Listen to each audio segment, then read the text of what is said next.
Hey guys, how's it going? Hope you're having a good weekend. Yeah,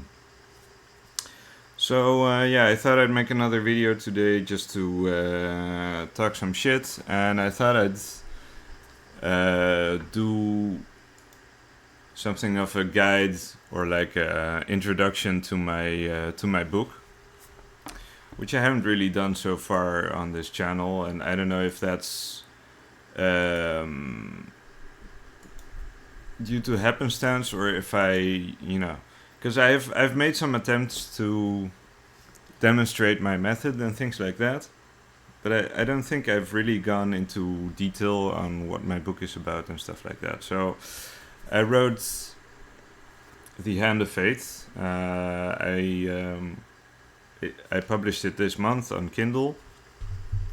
The subtitle is A Comprehensive Guide to Unlock the Tarot Through Poker, right? And the thought process behind it was like I was kind of getting bored of regular spreads like Celtic crosses and stuff like that, and decided to play Balatro for a bit, and that sparked the idea of using tarot cards to play poker basically, and using poker spreads, poker hands to get a reading, to get a spread. So wait, let's grab this deck. And so basically there are a couple of ways to go about it, because I've devised the open hand and the hidden hand method as well. So those are like difficulty modes. You can select which one you prefer.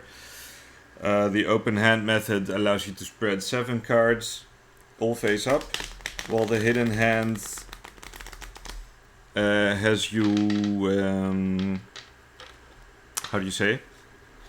Has you spreading 7 cards with the first 2 face down, basically, and then you can discard up to 5 cards from the ones that are face up to create your best hand, or to try to create a best hand. And then you have to reveal the other 2 cards to see if it works out for you, because sometimes you make a bet as well, to hopefully see if you have enough cards to get a hand out of the hidden ones as well. So you can't always count on all your discards, you might not get the cards you want, and things like that. So it's basically a divinatory betting game, right? But you're not betting for points or for money. You're only betting for yourself and to see what spread you're gonna get. So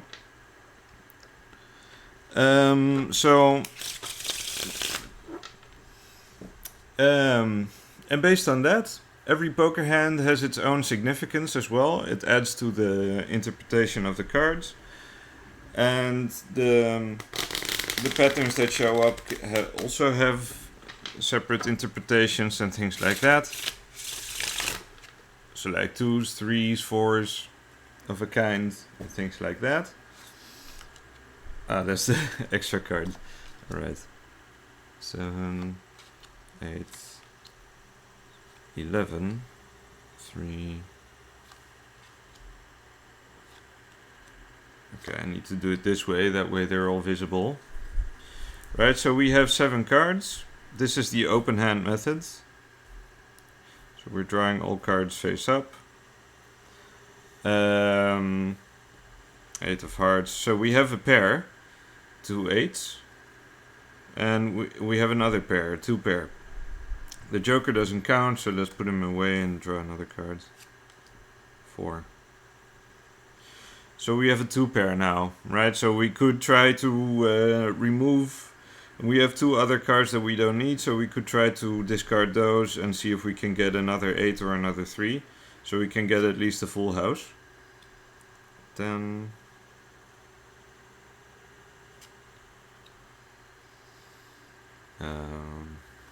Jack of spades, king of diamonds, 2, 3, 4, 5. So no luck. So we just got a 2 pair. right? So that's basically how that works. You draw 7 cards, you discard up to 5. They can be from the same hand, or they can be like from the same pile, like this. 1, 2, 3, 4, 5, right? And then this is the last card that replaces the 5th discard. And hopefully you encounter an interesting hand, right? And so basically the selection process for discarding the cards as well is based on like trying to get the best hand possible. So you can you can do this with different decks. I like to use these types of decks that are tarot decks but are French suited, but obviously that's not a necessity. Tarot de Marseille also works nice, but what I usually suggest is going for cards that have clear enough, recognizable enough pips, right? For you to be able to see the numbers and things like that. And you can also do it with the playing card deck, like normal poker or like Balatro. And I have included rules for that as well in the book. So instead of like having the major arcana be your wild cards, you can use jokers. I guess I should have mentioned that the wild cards, the major arcana are wild cards. Right, so this counts as a 3, this counts as a 5. 1, 2, 3, 4, 5, 6, 7. Wait, let me put this down here. Wait, maybe a bit more visible. Okay. So now, okay, 7, 8, 6, 7, 8, 5, 5, 6, 7, 8. Then we only need a 9. And then we'll have a straight. It rhymes as well. So let's discard the page, I guess. Got an 11. 9, there you go, perfect. So now we got a straight. Right, and a straight is a sequence of events.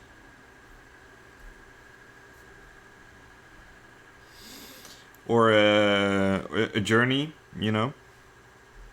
Or like an adventure, you know. And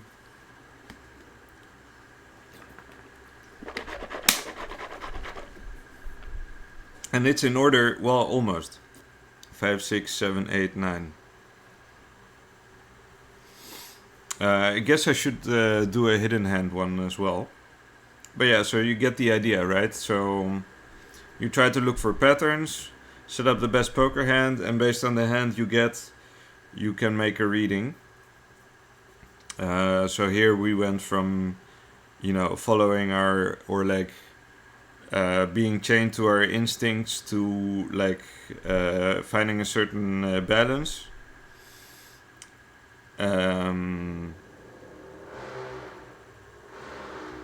Through like, especially through, through financial transactions, let's say. Which granted us some recognition, some respect, and things like that. 7 of Wands, we're still in the trenches fighting, and then 8 of Spades, we basically went full circle, basically from the Devil to the 8 of Spades. We're still holding ourselves back, I guess you could say. But then, if we take it like in a strict sequence, 5, 6, 7, 8, then the last card is the 9 of diamonds. So then it should change like this, and then the sequence ends differently, But so there's multiple ways of reading it, because sometimes the sequence of the cards is also defined. That's how I see it, I have no rules whatsoever for like in what order your placement, like what it means, in any spread, because because technically in poker you can arrange the cards however you like, right? You can arrange them by suit or by value. Most people like to arrange them in their hand to know which cards they have. So I wanted to respect that for my system as well, So readings are more open, but at the same time, because you got a specific hand, you have a point of reference, right? So this is a journey, so we need to take these step by step. And straights usually are like a sequence from low to high. Always, actually. So you can just take the cards in sequence and make out what they mean, you know? Let's do a hidden hand one. But so, you know, I was thinking, you know, because I had another existential day today, and I was kind of feeling, yeah. And I was kind of wondering, you know, why did I even write this book, you know? Because nobody's buying it, and, you know, what am I hoping to achieve or to contribute, you know, to tarot reading and stuff like that. And, you know, I don't want to pretend that I'm some sort of expert in tarot and stuff like that. I've done my own studies. I literally did a tarot course in Holland with BOTA, with the BOTA, the Builders of the Aditum, and things like that. Which, I mean, you know, it was a useful experience. I didn't follow through with it because I was like, yeah, it's just, you know, it's just a waste of money, basically. And I was still in college. And I'm doing the open hands. The Moon, the High Priestess, and the Six of Coins. Maybe this is more like relevant to what I'm talking about right now, you know? So, you know, I'm not an expert in tarot per se. I do think I've had some initiations, you know, and I do think I have a good feel of what my level of expertise is, let's say. But I feel at the same time, I felt ready to take on this task, right? And to write a new method for the tarot. And I feel that is something that not everybody does. And it's something I had to do, you know?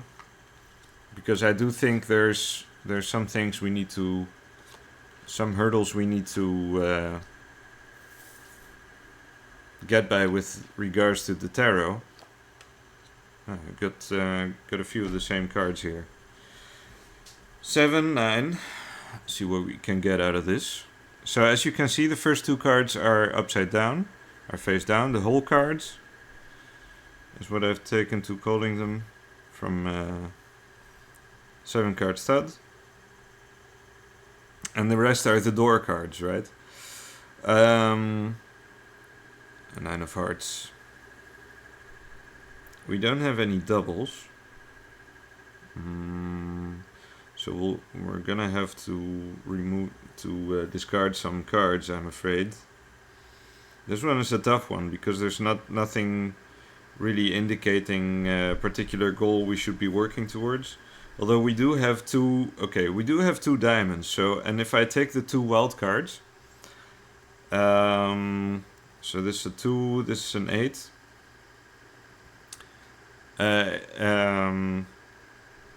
Those could count for diamonds. So I have at least 2 diamonds, so I could go for a flush, right? So with 4 diamonds. So I only need 1 more. So let's just start discarding here. There you go. Now we have 2 8s though. So we can't have 2 8 of diamonds.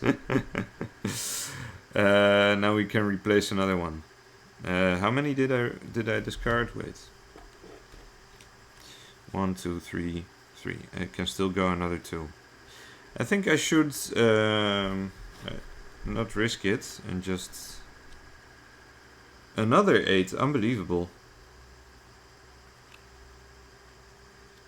And another 2. That was the last card, guys. Okay, we got a 6. Alright, so we still got a flush. We even got the jack. Right, so actually we don't need these. We can 1, 2, 3, 4, and then maybe, or 1, 2, 3, 4, 5. Right? So, but we got we did get a flush.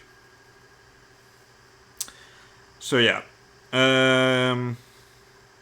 this one is interesting because we fell into a lot of traps, right? We had an 8, we got another 8, we got another 8, and then we got a 12, which is another 2, right? So I think this talks a lot about like my, you know, my delusions and my hopes and dreams, you know, with this, because flushes are like about like a powerful emotional connection or things like that. And they're kind of, because they don't follow a sequence, right? So you only need 5 cards of the same suit. They kind of, in my interpretation, they kind of show a certain indecision, right? They're kind of similar to the Seven of Cups or something like that. When you kind of have an information overload, too many decisions to make, you know. But in a good way as well. So the flush is usually like you're still in a good place. So I guess, but so what I wanted to say, like the reason I wrote this, I think, is to just break open these preconceptions. You know, I personally don't think there's anything, because I've tried to approach the subject in the previous couple of videos as well. I keep touching on it, but the thing is, that's literally the reason why I wrote my book. Because I want to approach the tarot as a game, as a divination game. So it has, it is a spiritual kind of how do you say, occupation, or like a hobby or whatever. It's like meditation basically. But in order for it to be a game, it needs to have some formalized rules. It needs to be it needs to have some limits, some restrictions, and things like that. And so, having a game like this, which is kind of like a solitaire, you just lay out the cards and see if you get a poker hand, or what poker hand you get. God damn it. Okay, wait. I don't know why this keeps happening. Here you go. I think the deck is kind of tired of me now. But, seeing if you get a poker hand, see what comes out of it. And, because it's a game, because you have these rules and you're just experimenting with the cards, it can be a therapeutic process as well, like kind of like a tea ritual, or like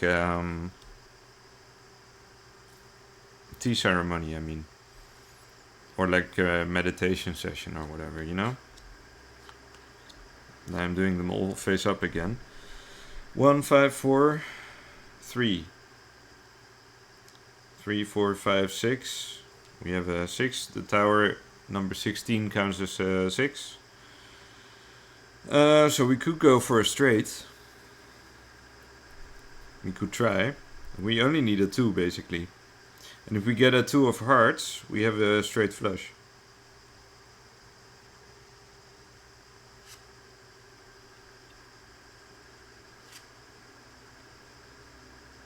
Let's see what we get. 4 of hearts. 3, 4, 5, 6. 4, 5, 6. We only need a 7 actually.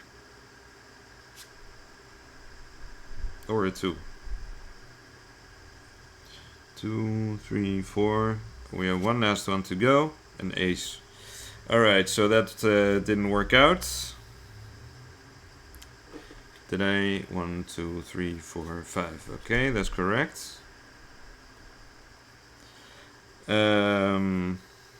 So we got a pair. Yeah.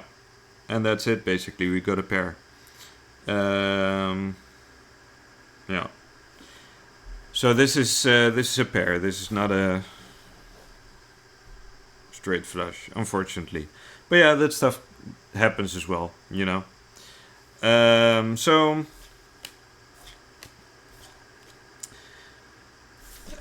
I keep getting lost in thoughts, man. I just want, I want my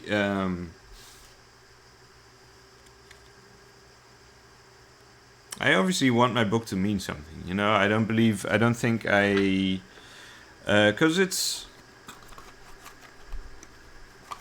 pretty humble. It's just 80 pages. You know, I thought I'd limit myself because I tend to, you know, you'll notice that during my videos as well. I tend to get derailed and just talk about whatever.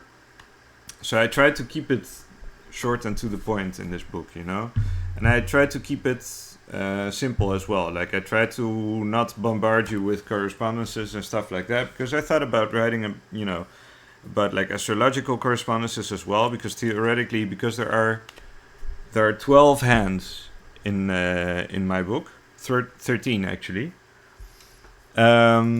which potentially each correspond to a sign of the zodiac, right?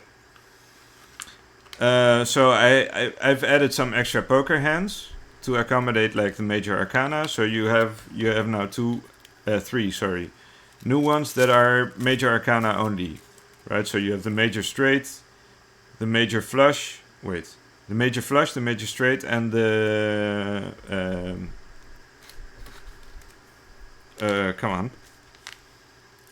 the Royal Triumph. Sorry, it's the only one that has a different name that kind of falls out of the thing.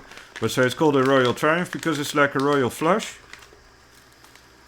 but with the major arcana. So the Fool, the Magician, the High Priestess, the Empress, and the Emperor.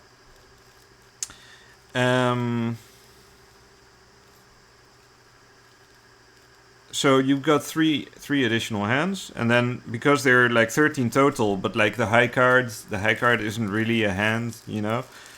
I had initially created correspondences as well, you know, but like they were kind of flimsy, and I wasn't really satisfied with them yet, and I was like, yeah, maybe I'll do it someday, or someone else can do it, you know.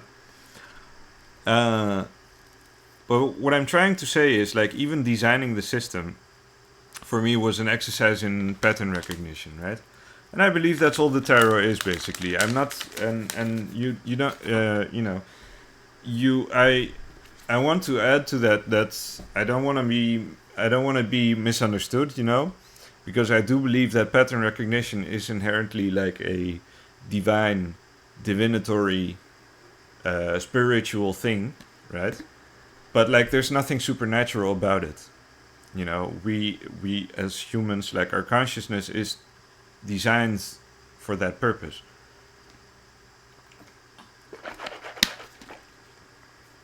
And on slow days, with a lot of doubts, if you're someone who's prone to looking for these patterns and who happens to come across the tarot and things like that, it's very natural to start relying on that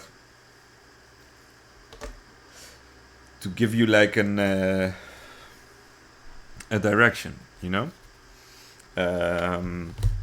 or like something to think about. And that's what the cards are for me, you know. It doesn't have to be a tarot deck, you know. I've been very much taken by this plastic poker deck, you know, and I use it for a lot, you know. I use it all the time, and I just you know, I keep drawing cards here and there just for whatever. If I have a random thought about something, I just draw a card here and there and see what it has to say. You know, if there's any synchronicities there, any sequences, any things I should be paying attention to, you know? And it just kind of speaks to me. Now it's not so, now we got the ace again. I like to, and this deck is very, like, it feels very tactile, so I like to turn it around and to leaf through it a little bit. Here, another ace. Got the Joker. And see what comes up. Another ace. And it just keeps showing these connections, you know. And maybe, you know, because I've been thinking about getting a plastic tarot as well, because I like this, the accessibility and the usability of this very much. But at the same time, you know, there's only the plastic Rider-Waite, and I would like something more classic. And then, you know, the only other one I found is the Tarocco Piemontese, which is a regional deck, but at least it's got the 78 cards, but it's a little bit weird. And I honestly am not crazy about Italian um, cartouches, because I prefer to have the titles in French, to be honest, because I'm a Marseille guy. But yeah, that's another story. So I can't really find my deck. So I'm like, yeah, but maybe that's not, maybe that shouldn't be my, maybe that shouldn't be my concern, you know? Maybe it's good that I have a plastic poker deck that I can just use for, you know, just to satisfy my need to pull cards without assigning too much significance to them. While at the same time exercising my pattern recognition. So maybe that's just fine, you know. And maybe that means that my other decks are a bit safer from my constant riffle shuffling. So yeah, but yeah, so you know, even me, you know, having now written this book, I've kind of, you know, because I'm done with this stuff now, I've kind of taken a little bit of distance from my poker system and just gone back to just drawing 3 cards. But I'll be back, and I still, or you know, I'll keep doing it from time to time. I'm still waiting for the perfect deck to actually be able to do that, because I really want a tarot deck that has like French suits, but has all the cards like a Marseille type tarot, but also is, you know, like the Playing Marseille, for example. But also is easy to shuffle. You know, the Playing Marseille is just a pain in the ass, and it's a shame. You know, I wish I had this in plastic. That would have been so awesome. A plastic Playing Marseille. US Games, get to it. Like, that's the stuff I want to see, you know. But yeah, I mean, this deck is fine as well. I can work with it, and obviously the fact that I can only shuffle it this way will probably preserve it a little bit longer as well, because you know.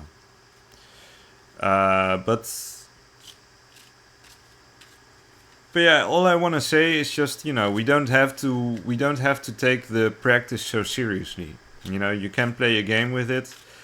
There's also like tarot games out there, like French tarot and stuff.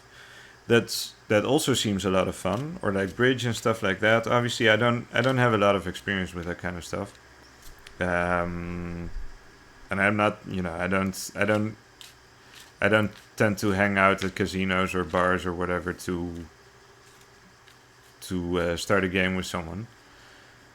But you know, you never know. It could that could change, and maybe this is a new avenue for us to look into. You know, that's a nice spread. Queen of Diamonds, the Star, and the Knight of Cups. But yeah, so you know, I don't think my look. I don't think my book is going to solve any mysteries for you. You know, that's not its goal. I deliberately try to avoid like talking about tarot history in the book, because you know I made some videos about it, but I keep having my own doubts. You know, obviously what I'm you know, the stuff that I believe is kind of diverts from like mainstream practice and mainstream history and things like that. And maybe I'm completely wrong, you know, but I just want to have that avenue open, you know, because I can you know what I'm getting off topic again, but what I want to say is that this book is relatively neutral, right? It's written from a secular standpoint. It doesn't assume that you want to predict the future. It doesn't assume that you just want to play like solitaire tarot with tarot cards. It doesn't assume that you like believe in higher guides or like your higher self or whatever. It just gives you a system to play, to apply poker rules to tarot for divinatory purposes. You know, it's and it's stupid because each time I have to do the pitch, I want to do the pitch, I have to come up with this convoluted kind of thing. But it's just poker tarot. It's just playing poker and reading tarot, right? And you can make it as spiritual or as secular as you want, right? But I do believe it works both ways, and that's the thing. I do believe the tarot works both ways as well, right? I do believe that no matter how you look at it, the numbers themselves and the cards themselves, they have a certain character, and it's you know, if you, it's basically a, you know, a living in, how do you say, internally consistent organism, you know. And our how do you say, and our effectiveness as tarot readers depends on how well we interface with that particular consciousness, you know. And that consciousness is simply because it's a very basic algorithm, right? But it is still, it's still an algorithm, and that's the whole point of it, you know. It's a random number generator, and obviously we interface with it. So we're creating the magic, we're allowing it to happen and things like that by shuffling the cards and stuff like that. And that's also why I think so for example, like my book doesn't hang up on the symbolism itself, right? Obviously I recommend the Tarot de Marseille because it has this abstract kind of ambiguous nature, and at the same time it has these patterns that are easily recognizable relatively. I still prefer French suits. Those are the easiest to recognize, and they're designed with that purpose in mind, you know, so that when you're sitting on at the casino table, which is a pretty big distance, and you see the cards being laid down, you can recognize the card from both directions. So that's why playing cards are reversible and things like that. So the best way to play poker with a tarot deck is to have a tarot deck that uses French suits. You know, that's the only reason why I recommend those. It's not that they're symbolically superior or anything. It's not that I believe that they hold the true mysteries of the tarot or whatever. It's just that they're more practical. And so, and I wish more decks were made like that, you know. But yeah, that's for a different story. But yeah, so that's kind of what I'm trying to get at. My book tries to stay impartial on that front and just give you a system to work with that you can fill in with. You know, it leaves a lot to the imagination as well. You can expand on it, because I want this to be a folk practice. You know, it's a grassroots thing. Obviously, you can't just copy paste my book and resell it, but you can create your own poker practice and expand on what I've come up with and things like that. And again, that doesn't mean that I'm some sort of, you know, so that's what I'm trying to say. You know, I'm not some sort of teacher or enlightened being or psychic or whatever. I just happened to have this idea and wrote a book about it, and hopefully people find it useful, you know. That's all I want. It works for me, you know. I've been having a lot of fun with it, and I haven't sold my services or anything for anyone. I'm just doing it for my own meditation. But you know, it's a fun system. So let's do one last spread to close this with. Just to use the golden trophy.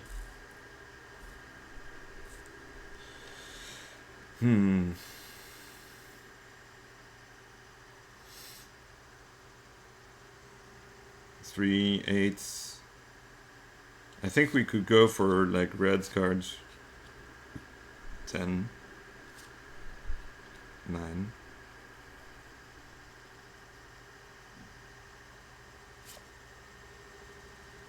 But all right. Well, 1, 2, 3, 4. Yeah, it's a bit okay. We got another 10, and maybe queen. Okay. 8.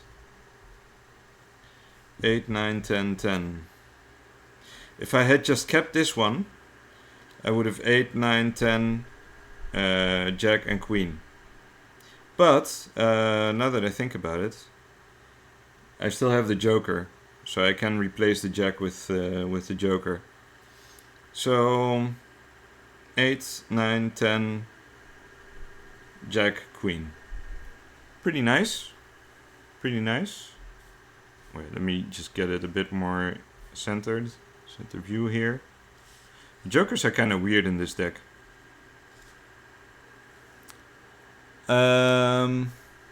Yeah. So this is another straight. Not a very elegant one, because I could have kept this one. It's got a pair as well, but the straight is higher value. 8, 9, 10. Ah, no. I was thinking maybe I could make it a straight flush, but this is diamonds. So yeah. Anyway, guys, that's it for today. We did our readings. We got another straight. We're still on our journey here. I do think.